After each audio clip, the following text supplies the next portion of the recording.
দেখো আচ্ছা bottom shape থেকে এটা একটা কানেক্টিং রড আসবে, ঠিক আছে?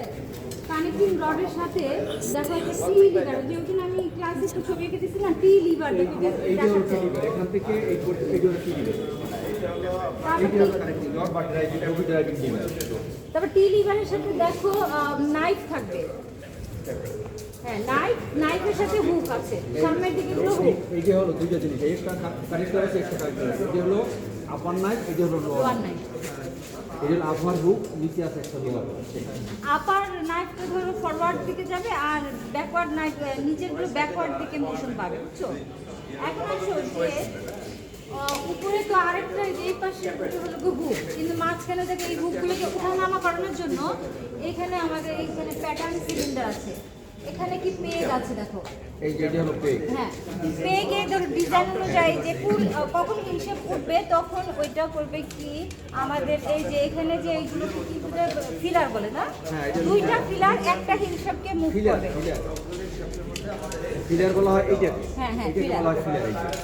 এইটা যখন ঘুরবে এই পিকগুলো যে এই ফিলারকে পুশ করে, ব্যাকগুলো যখন এই যে ফিলারকে ধাক্কা দিল তখন নিডলটা উপরে উঠবে, আর নিডল উপরে উঠলে ওই হুকটা উপরে উঠবে। এই দেখেন আমি এখান থেকে নাড়াতে দেখলাম কি হয়, উপর দিকে তাকাই কিন্তু হ্যাঁ, দেখছো? দেখছেন ওই যে ওয়াই করে কি এই নাইফ টেপ ওখানে ইয়েছে কার্পাস, ওই কার্পে ধরে এরকম ধরার পরে যখন এই নাইফটা যখন সামনের দিকে আসে তখন ওই হুকটাকে নিয়ে আসে।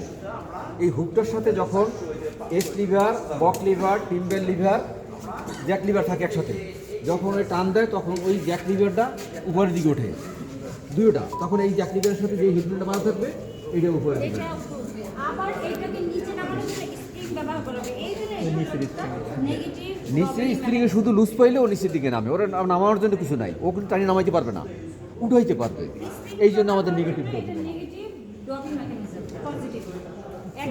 ওই দিকে যেটা ছিল ওটা পজিটিভ ছিল। তাহলে এখন তোমরা না, ওগুলো নেগেটিভ। গ্যাস লিভার, তারপর বক লিভার, টিম্বার লিভার, তারপরে যে এটা হলো যে আউটার মানে শুধু উপরে যদি উঠালে হচ্ছে না, এটা করলে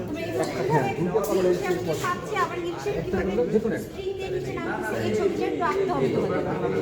তোমরা একটু খেয়াল করো যে কিভাবে বটম শেপ থেকে কানেক্টিং শেপ হয়ে এইখানে বেসে আমরা ছবি আঁকছি না, ওই ছবিটা এখানে আবার আঁকার চেষ্টা করো।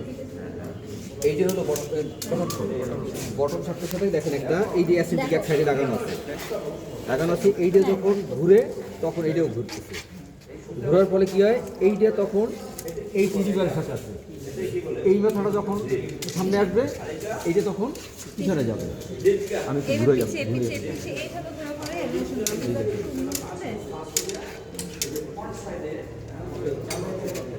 দাঁড়ান দেখাইতেছি। আস্তে আস্তে দেখলে আরো ভালো।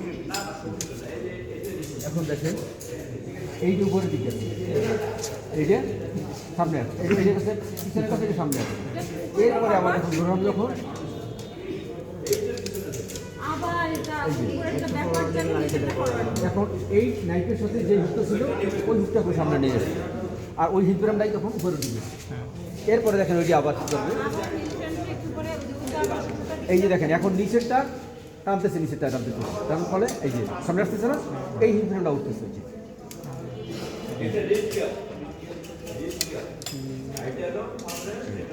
তো এখন লিভারের মাধ্যমে হিল ফ্রেমগুলো উপরে উঠায় এই জ্যাক লিভারের মাধ্যমে, এখন যদি জ্যাক লিভারই নেওয়া সবগুলো কানেক্ট আছে এখানে। আমাদের ওখানে একটা আছে ডবি আছে, ওই দেখুন রোডে হ্যাঁ, সেই ওই রকম মেকানিজম ওই রকম বিশেষ করা আছে।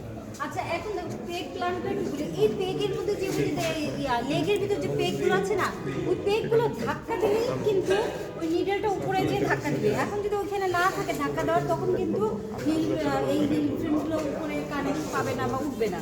তার মানে আমাদের এই প্যাটার্ন সিলিন্ডার বা এইখানে যে পেগ প্ল্যান অনুযায়ী লিফটিং হবে, এইটাকে এই জন্য পেগ প্ল্যান অথবা লিফটিং প্ল্যান বলে। এখানে আমাদের দুই সেট ফিলার আছে, দুটো ফিলার, একটা হুক ফিলার আর একটা হলো প্লেন ফিলার। এই প্লেন ফিলারটারে মোশন দেয় এই নিডেল, আর হুক ফিলারে মোশন দেয় হুক ফিলার। ছবি দেখাইছিলাম দুটো ফিলার একটা হিল ফ্রেমকে কন্ট্রোল করে। আচ্ছা তোমরা এখন একটু ছবিটা আঁকার চেষ্টা করো, এখানে যেভাবে আছে এটা আঁকার চেষ্টা করো।